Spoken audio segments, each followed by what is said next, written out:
وہ دیکھو نور برساتا عرب کا تاجدار آیا، ملی راحت غلاموں کو یتیموں کو قرار آیا، ہوئی انوار کی بارش قدم رکھا محمد نے، زمین کو چومنے عرش معلا بار بار آیا۔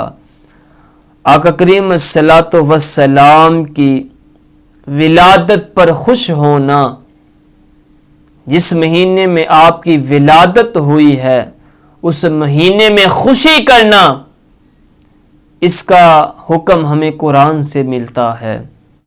ایک آیات کا مفہوم ہے، اللہ تعالیٰ نے ارشاد فرمایا قل بفضل اللہ وبرحمتہ فبذالک فلیفرحوا، کہ جب تم پر اللہ کا فضل ہو، اس کی رحمت ہو تو پھر خوشیاں مناؤ۔ تو حضور کا تشریف لانا ہمارے لیے فضل بھی ہے اور رحمت بھی ہے۔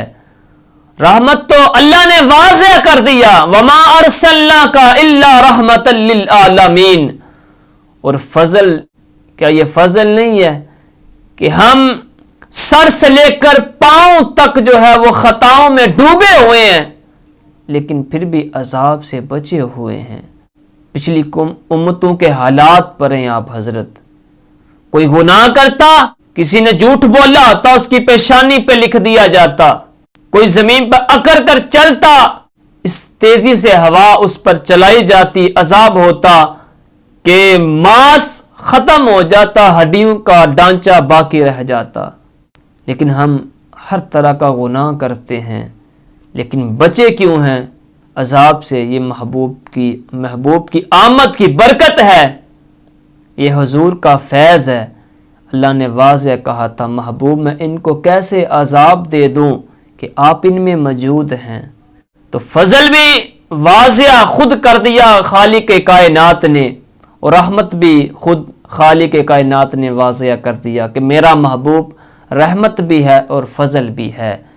ہمیں دونوں آیات سے یہ واضح نظر آ رہا ہے، پہلی آیات سے کہ وَمَا أَرْسَلْنَاكَ إِلَّا رَحْمَةً لِلْعَالَمِينَ، اور دوسری آیات دیکھیں فرمایا محبوب کیسے میں ان کو عذاب دے دوں کہ آپ ان میں موجود ہیں۔ تو حضور کی برکت سے ہم عذاب سے بچے ہوئے ہیں، تو یہ فضل ہے۔ اور حضور کی آمد پر خوش ہونا، یہ تو حکم بھی، خدا نے حکم بھی دے دیا ہمیں، تو جب ہم خوش ہوں گے پھر ہمیں کیا فیض ملے گا وہ دیکھیں آپ۔ امام بخاری نے اس روایت کو نقل کیا ہے، اور دیکھیں ایک کافر نے جب حضور کی ولادت پر خوشی منائی تو اسے اس کا بدلہ کیسے ملا؟ اور یہ کوئی عام کافر نہیں ہے، یہ وہ کافر ہے جس پر قرآن میں اللہ تعالیٰ نے لعنتیں کی۔ وہ سورت اٹھا کے دیکھیں، تبت یدا ابی لہب وتب، قرآن نے واضح اس بدبخت پر لعنتیں کی۔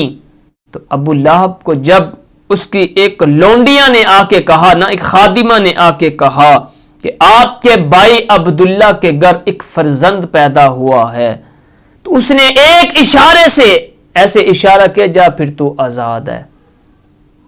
تو جب خوشی سے آزاد کیا، یہ نہیں تھا پتا جو آیا ہے وہ رب کا حبیب ہے، یہ نہیں تھا پتا، اس بات کا علم نہیں تھا کہ جو آیا ہے وہ محبوب خدا ہے، اس بات کا علم نہیں تھا، اس لیے خوشی کی کہ میرے بھائی کے گھر بیٹا پیدا ہوا ہے۔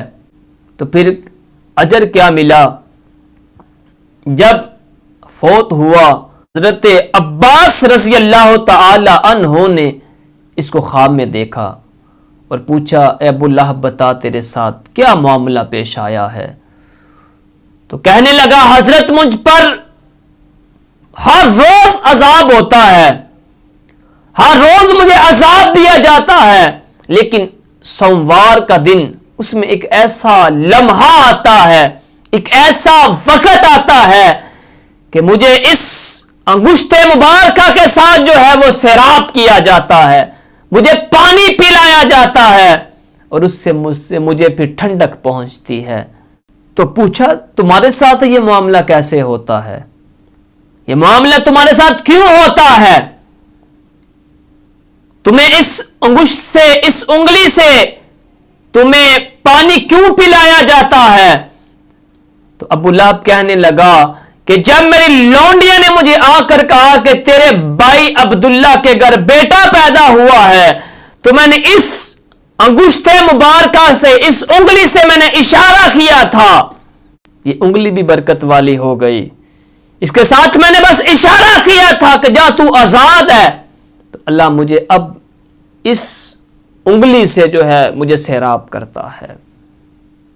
وہ ایک کافر تھا حضرت، اسے علم نہیں تھا، غور کریں حضرت، اس کو علم نہیں تھا کہ جو آیا ہے وہ رب کا محبوب ہے، وہ رب کا حبیب ہے۔ اس نے تو اپنے بھائی کا بیٹا جان کر خوشی کی، ایک انگلی سے اشارہ کیا تو اللہ نے وہ انگلی برکت والی کر دی، اس سے اس کو جو ہے وہ سیراب کرنا شروع کر دیا قبر کے اندر، اسے وہاں سے جو ہے وہ پانی ملنا شروع ہو گیا۔ تو حضرت ہم تو اہل ایمان ہیں، تو جب ہم خوشی کے ساتھ حضور کا میلاد منائیں گے، اور میلاد کیسے ہونا چاہیے؟ اس دن حضرت 5 وقت کی نماز ہونی چاہیے۔ نماز تو دین کا ستون ہے، یہ تو لازم ہے، روزانہ 5 وقت آپ نماز ادا کریں، لیکن اس دن ایک خاص ہو کہ تہجد بھی ہو، اشراق بھی ہو، چاشت بھی ہو، اور 5 وقت کی باجماعت نماز بھی ہو، اور درود و سلام ہو۔ اس طرح سے آپ جب میلاد منائیں گے، پھر دیکھنا آپ کو وہاں سے تو فیض ملے گا خدا کی بارگاہ سے، پھر دیکھنا گنبد خضرا سے کیسے فیض ملتا ہے۔